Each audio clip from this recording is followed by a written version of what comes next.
Hi everyone, welcome back to my channel and welcome back to another reading video. Today we are going to be going through my February reading wrapped. February reading wrapped. That is a mouthful. We're going to go through all of the books I read in February, go through what I thought of them, what I'd rate them out of 5 stars and if I'd recommend them to you guys. And then after that we're going to go through what is on my TBR list for March and my goals for the month of March in reading.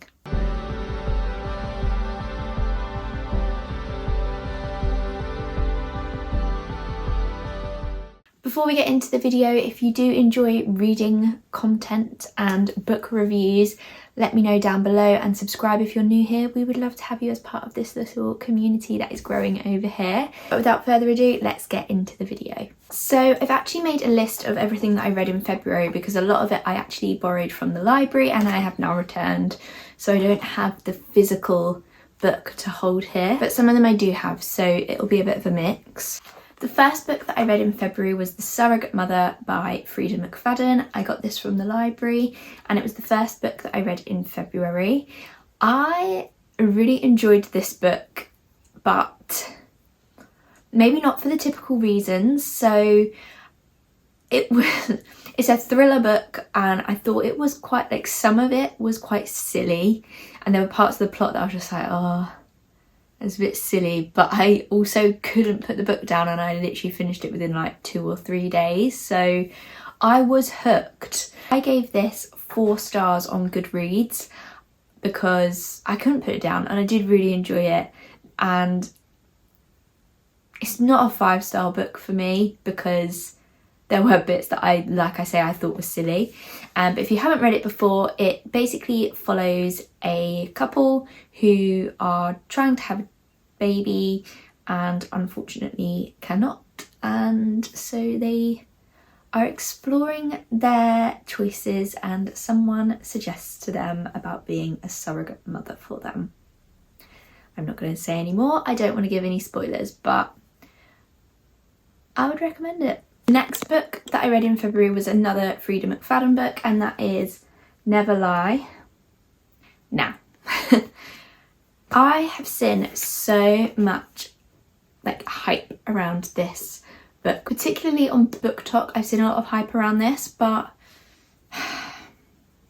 I think that if I hadn't read so many thriller books in a row, I'd have really enjoyed this. But basically in January I read The Housemaid is Watching, I think, is that the second one?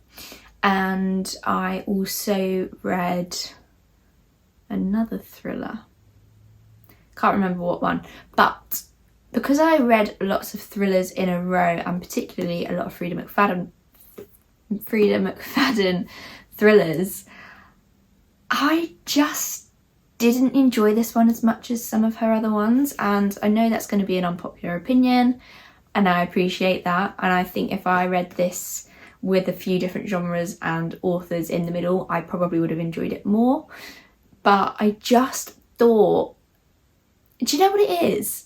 I think this should have been written in third person because I don't want to give any spoilers, but with things and twists that came up later in the book, it just would have been more shocking and more like if it had been written in third person, in my personal opinion. Basically, this book follows a couple that are house hunting and they go to view a house in a horrendous snowstorm, arrive at the house and can't leave. They are trapped because of the snowstorm, they lose all signal and they end up having to stay in the house by themselves. They kind of just have a trial run at living at this house they're viewing to see if it's for them, and lots of things unfold. Now, because of the things I previously mentioned, I did rate this 3 stars on Goodreads. Now on Goodreads you can only rate like 1, 2, 3, 4, 5. I think if I could rate in stars with like a point something, I would probably give it like a 3.5. And it's interesting because I'm right at the start of my reading journey. Would I rate this lower if I'd read more books, or would I rate it higher if I'd read some different genres in between? I don't know, but I guess if you're new to thriller and haven't read a thriller book recently, you might really enjoy this. Carrying on the thriller theme in February, I then went on to read Gone Girl by Gillian Flynn.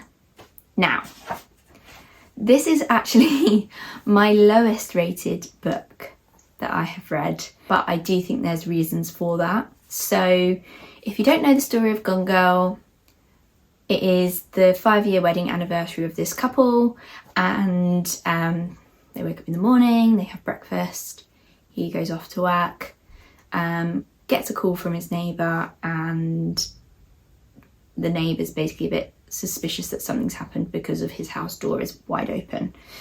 He goes home and his wife is nowhere to be seen, and the house is upside down. So it's kind of a missing wife case, and obviously involving detectives, and yeah. Now this book is written from multiple points of view, so you are reading it from a few different perspectives, and the book is split into 3 parts. So you've got part 1, then it moves on to part 2, and then obviously part 3. I don't know why I said that.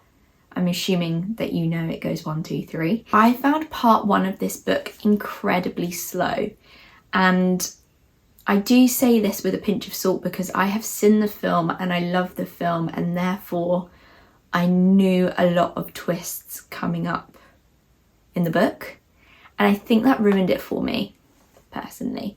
Gone Girl is one of my favourite films, and I also think that meant that I had really high expectations for the book, but I didn't really think going into it about how I would be knowing the twists coming up. And I think one of the best parts of a thriller book is the twist and the shock factor, but I didn't get to experience that. So with that being said, I did rate this 2.5 stars. 2 stars on Goodreads, but 2.5. And I just really struggled to get through it. I did finish it, but I just felt a bit deflated by it, to be honest. It took me a really long time to read it. I think it took me like over a week. I just didn't have the urge to pick it up unless it was on my commute to work, and that was like, well, I either read my book or I just sit and stare out the window into the abyss. So yeah, if you haven't seen the film, I think it would be a great book. So I do feel like it's a really unfair review from me. But if you haven't seen the film, I would definitely recommend it because it is a great twisty storyline. My next book of the month was Ward D by Frida McFadden. Again, there is a lot of Frida in February. She's really got me into the reading world, so thank you. This was another library book, so I haven't got a copy, but this book I literally read in less than 2 days. I was unwell at this point. I had caught a bug, so there wasn't really much I could do, but I read it in 2 days. I couldn't put it down. I was literally hooked.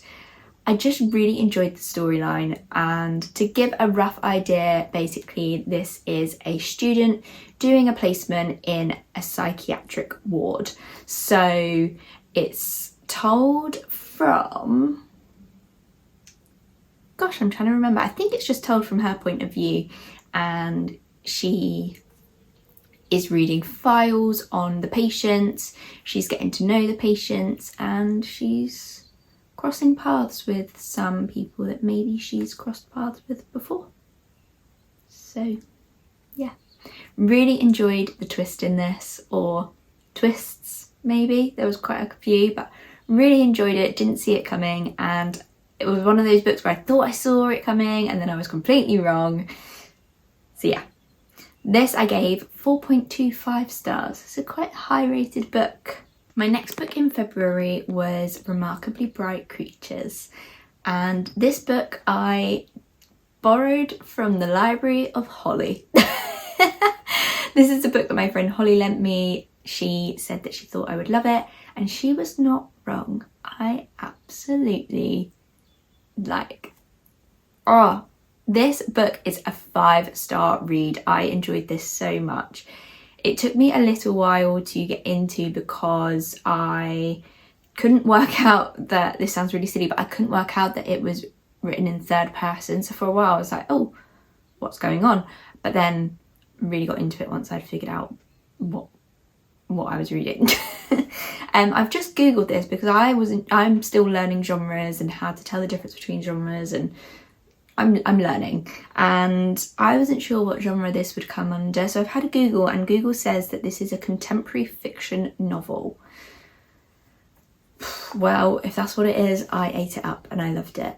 I'd say this book was very wholesome, and it explored lots of different kind of topics, like grief obviously, but also friendship and different avenues of friendship. And I don't know, it left me like, gave me that feeling of like hope and just nice. It was just a nice book, really enjoyable. I just loved it. I really, really loved it. If you haven't read it before, I would definitely recommend it. Such a lovely book, and I feel like lots of people would really, really love this book. It was such an easy read. It was a really lovely story. 5 stars all round. And then my last book for February was Dear Debbie by Frida McFadden, and Frida McFadden's most recent release. So this one's a bit different because this was my first audiobook ever. And funny story, is it funny? I don't know, probably not. I tried to listen to this audiobook whilst working, and I got about 50 minutes in, and then I was like, wait a minute, I haven't taken any of that in. I don't know what has happened. I'm 50 minutes through this audiobook and I have not taken in a single bit of information. So I text my sister like, oh, I've just listened to 50 minutes of this book, I've not taken anything in. And she was like, what were you doing whilst listening to it? And I said, work. She was like, Jess, your brain is probably thinking, what is going on? There's so much information going in from concentrating on work, but also going into my ears, like audibly as well. So I think I overwhelmed myself a little bit. So then the next day, whilst I was like doing my makeup and getting ready for work and pottering around in the morning, I listened to it again from the start, and I actually took in what was happening. So I've learnt my lesson. I then listened to more of it when I went for a walk in the evening after work, because it's now light after 5 p.m, guys. I can't believe it. Spring is approaching. And yeah, I finally finished my first ever audiobook and I loved it. So Dear Debbie is basically about a family, or well, it's about a lady called Debbie who writes a column for, I actually can't remember, I think it's for like a magazine or, you know, like a blog, and people write in their woes and queries and she responds. Kind of like an agony aunt, I guess, is the term. And it kind of gives like Desperate Housewives vibes. And I loved it. I really enjoyed this as an audiobook. I'm someone that I really thought I'd struggle with audiobooks, but this one I really enjoyed, so I would recommend, and I think it would be a good physical reading as well. This one I gave 4 stars on Goodreads, probably give it like a 4.25 in total, so definitely a highly rated book for me in February. And that is all of the books that I finished in February. Obviously very Frida McFadden and very thriller heavy, but I enjoyed it. I had a great time, and I feel like now I'm ready for a bit of variety in March, to be honest. So let's have a look at what I'm going to be trying to read in March and my March TBR. So I don't know if this is cheating, but I have already started this, but it is March 2nd today when I'm filming this. So first book on my March TBR is The Flat Share by Beth O'Leary. This is a book that my friend Holly has lent me to read, and I am about 164 pages in and I'm really enjoying it. I took a while to get into it, but I think because I sort of read 30 pages and then I read 30 pages again, once I got to that page 60 mark, I kind of got a bit more like hooked. And this, I believe, is kind of like a romantic comedy, rom-com book, and so far I'm really enjoying it. Can't wait to see where it goes. This basically follows 2 people, and one of them is a guy called Leon, and he needs to make some extra money, so he rents out his room in his flat, which is a 1-bedroom flat, and he works night shift.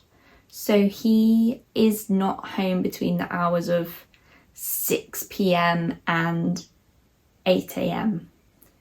So he's looking for someone who works 9 to 5 to move in to his flat so that they both live in the same flat but are never there at the same time.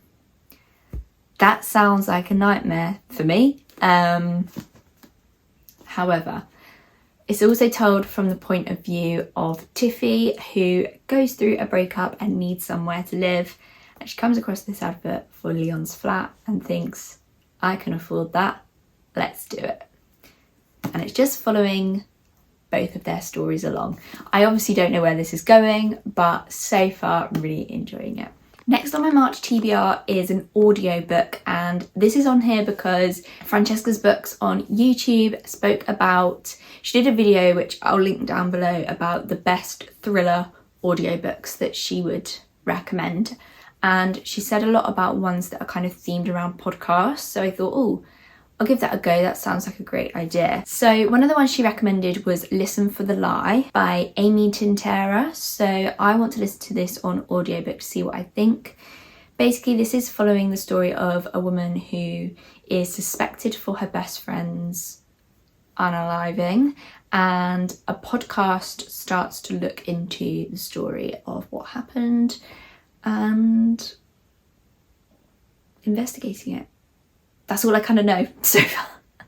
I've obviously not read it. I have started this audiobook, and I would say it is quite cool having the kind of, the audiobook has a podcast theme tune that comes in every time it goes into the podcast section of the book. And I'm enjoying it as an audiobook so far, but I'm not very far through, so you'll have to come back to see my March reading wrapped to know more. Next on my March TBR is Behind Closed Doors by B.A. Paris. Now this is obviously another thriller book and a book that Holly has lent me, and this is about a couple. That's all I know. The back says, he looks and wealth. Oh, kind of ironic that I'm talking about reading and I didn't even read the blurb properly.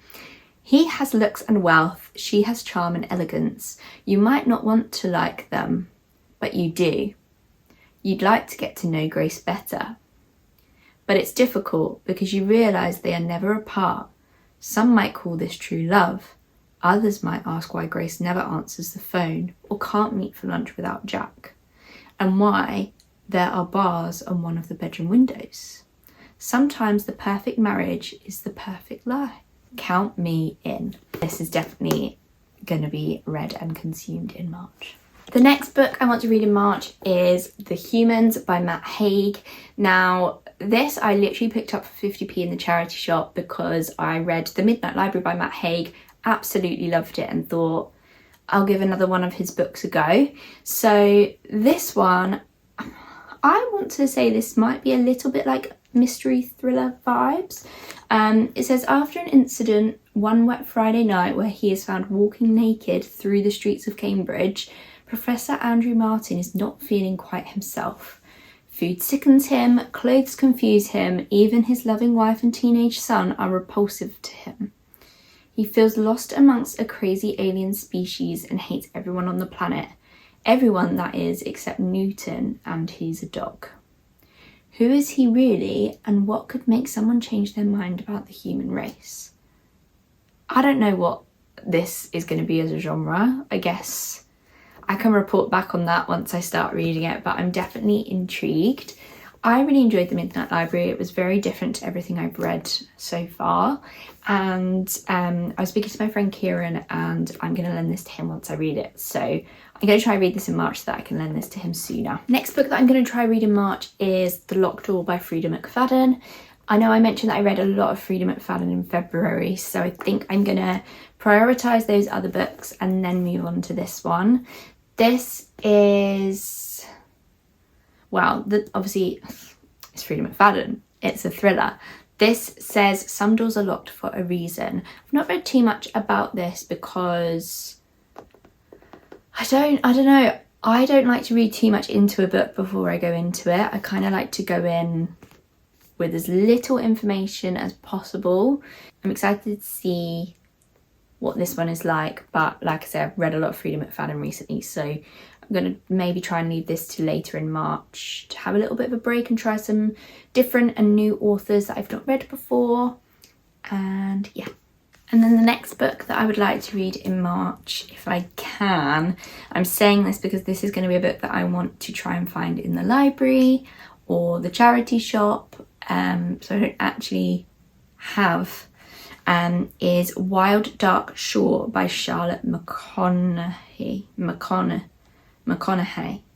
Charlotte McConaughey. I want to read this because my friend Freya recommended it. She thought I would love it. She rated it 5 stars.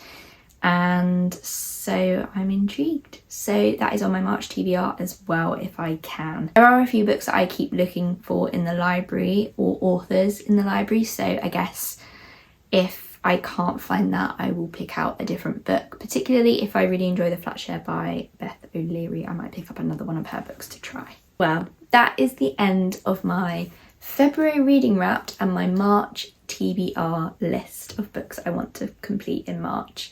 So let me know down below if you have read any of those books, whether it's the ones I read in February or the ones I'm looking to read in March, and let me know what you thought down below.